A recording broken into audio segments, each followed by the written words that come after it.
Selamat pagi sedulur, salam sehat, salam sejahtera, salam budidaya belut. Apakah budidaya belut itu jadi bisnis yang menjanjikan, menggiurkan? Menurut saya sepertinya iya. Meskipun mungkin bagi sebagian orang yang ngapain harus budidaya belut, beli aja yang sudah ada di pasar. Toh kita punya kemampuan daya beli. Sementara sebagian kecil yang lain yang khususnya hidup di pedesaan punya lahan dan bisa mencium aroma bau duit di dalam kegiatan budidaya belut itu, khususnya belut lumpur. Nah, artinya semua pilihan tergantung kepada pertimbangan masing-masing. Ada yang menempatkan diri sebagai pionir dalam budidaya. Ada yang mengambil posisi sebagai perantara, mendagangkan saja tanpa kerja keras. Ada yang memposisikan diri sebagai konsumen. Itu pilihan sah-sah saja, tetapi bagi orang yang punya insting wirausaha, itu pasti menyatakan budidaya belut itu sesuatu yang menjanjikan prospek bisnisnya bagus dengan beberapa alasan. Dan alasan itu adalah perilaku atau norma yang berlaku biasa di dunia bisnis. Ya. Di dunia usaha baik dalam skala mikro, menengah maupun besar. Kan? Yang membedakan paling pada skala permodalan atau nilai investasi yang dijalankan. Tapi normatif bisnisnya, poin-poin indikatornya sama saja. Apa itu? Yang pertama, budidaya belut itu tidak banyak yang melakukan. Artinya apa? Kompetitornya kecil, rendah. Sementara perhatikan di semua jenis bisnis apapun di wilayah manapun, relatif selalu ada kompetitor dari jarak-jarak radius dekat.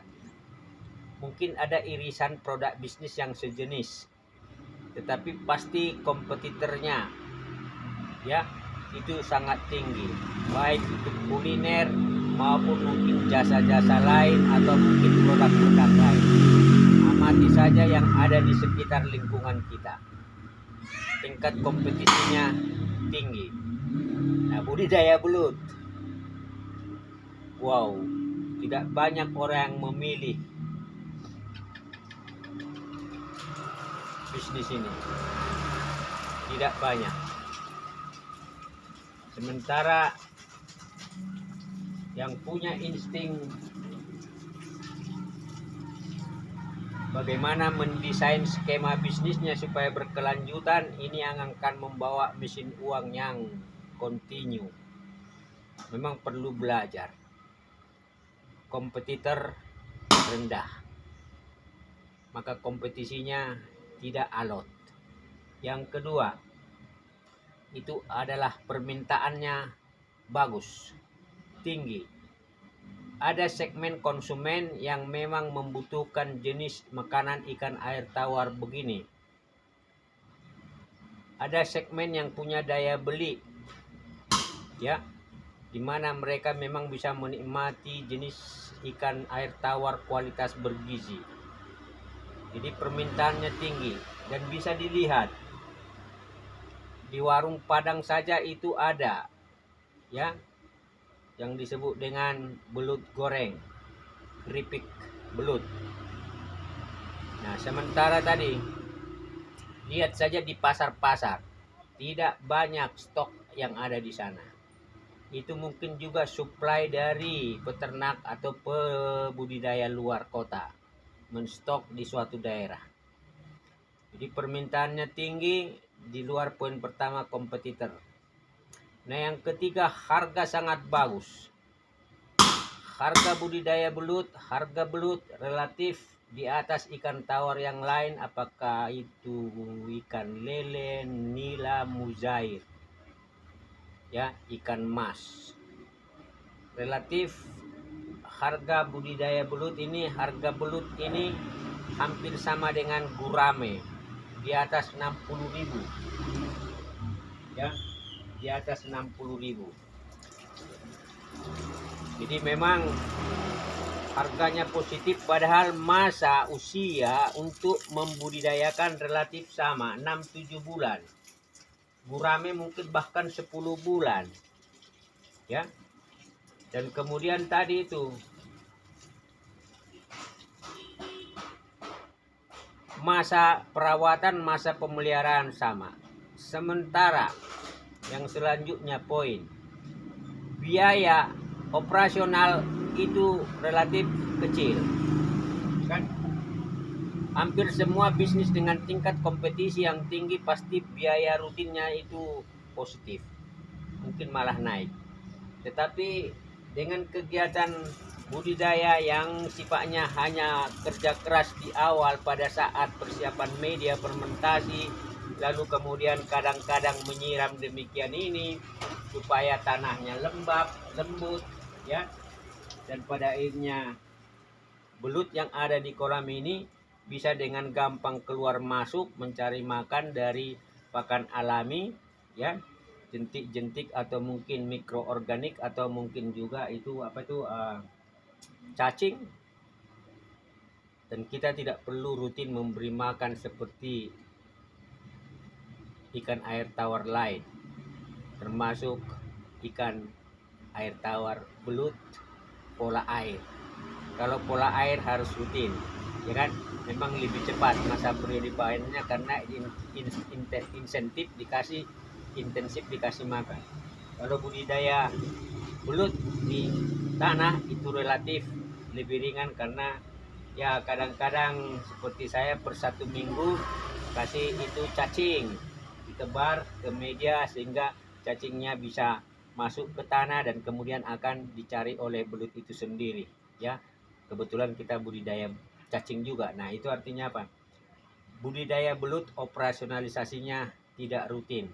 1-2 hari juga dibiarkan, itu tidak perlu periksa, hanya perlu kontrol kadang-kadang itu mengenai media maupun lingkungannya, ya, supaya terhindar dari predator. Nah yang lain itu resikonya minim. Risiko hanya terjadi pada saat ketika kita beli anakan belut itu dari luar pada masa transportasi.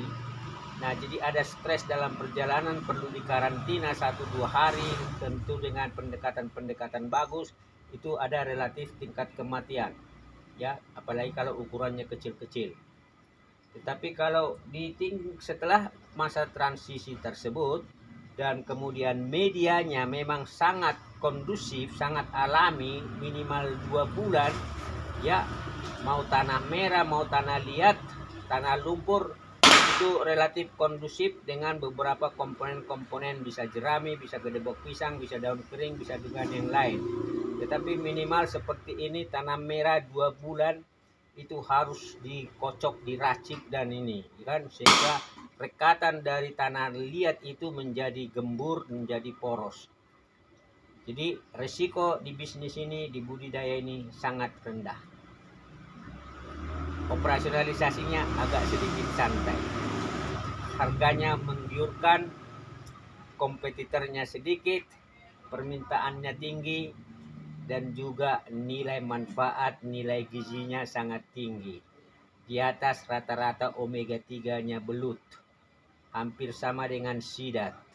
Sidat dan belut sangat disukai oleh penikmat kuliner seperti di Singapura, di Batam, kemudian juga di Korea Selatan, di Jepang, maupun memang kelompok masyarakat yang punya daya beli menengah ke atas.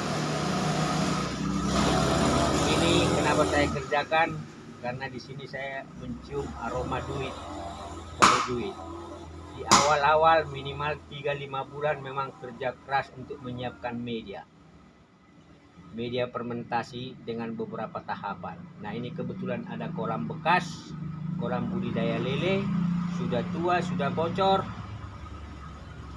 depan rumah yang sudah berusia 30 tahun.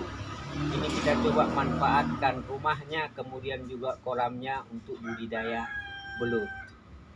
Di samping, di belakang ada budidaya cacing, mensupport suplai makanan di budidaya belut ini. Demikian sedulur, tentukan bisnis Anda, tentukan prospek Anda, tentukan cara berpikir sampai di mana kita hari esok. Salam sejahtera.